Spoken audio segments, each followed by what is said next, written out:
ఋగ్వేద కాలంలో ప్రాముఖ్యం గల ఏ నది ఇప్పుడు ఎండిపోయినది? సరస్వతీ నది.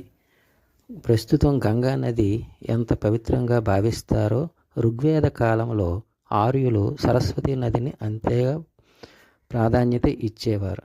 అది ప్రస్తుతం రాజస్థాన్లో అంతర్గతంగా ప్రవహిస్తుందని చూస్తున్నాం. గాయత్రి మంత్రం ఏ దేవతను ఉద్దేశించి రూపొందించబడినది? సావిత్రి.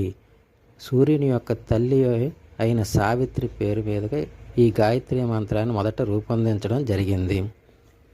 మౌర్యుల కాలంలో పాటలీపుత్ర నగర పాలన ఎలా ఉండేది? పాటలీపుత్ర నగరాన్ని 30 మంది సభ్యులతో కూడిన ఒక బోర్డు పరిపాలించేది. మనకి మెగస్తనీస్తలకు ఇండికా గ్రంథంలో ఇది కనిపిస్తుంది.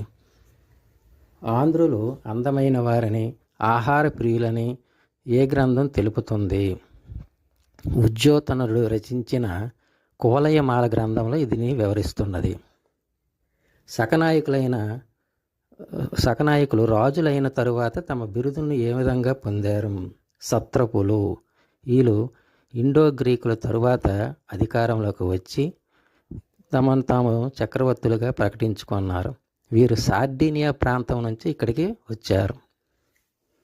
రోమన్ సామ్రాజ్య పతనాంతరం భారతదేశం ఏ దేశంతో విదేశీ వ్యాపారం జరిపింది? రోమన్ సామ్రాజ్యం నశించిన తరువాత మనకు ఉండే అవసరాలను బట్టి మన రాజులు ఆగ్నేయాసియా దేశాలతో నేటి కాంబోడియా, తైవాన్, అలాగే వియత్నాం వంటి దేశాలతో వ్యాపార సంబంధాలు మెరుగుపరుచుకున్నారు.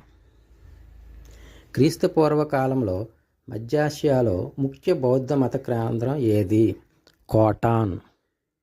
ఢిల్లీ సుల్తానుల సంపూర్ణ సార్వభౌమాధికారాన్ని పరిమితం చేసింది ఎవరు? ఉలేమాలు. పూర్తి సార్వభౌమాధికారాన్ని అనుభవించకుండా కొంతవరకు వాళ్ళని పరిమితం చేయడానికి ఈ ఉలేమాలు ప్రయత్నం చేసేవారు. కాకపోతే బాల్బన్, అల్లావుద్దీన్ ఖిల్జీ వంటి చక్రవర్తులు కొంతవరకు వీళ్ళని అదుపులో పెట్టారు. అల్లావుద్దీన్ ఖిల్జీ రాజధాని ఏది? సిరి నగరం. అక్బర్తో మత చర్చలు జరిపిన జైన పండితుడు ఎవరు? జయచంద్ర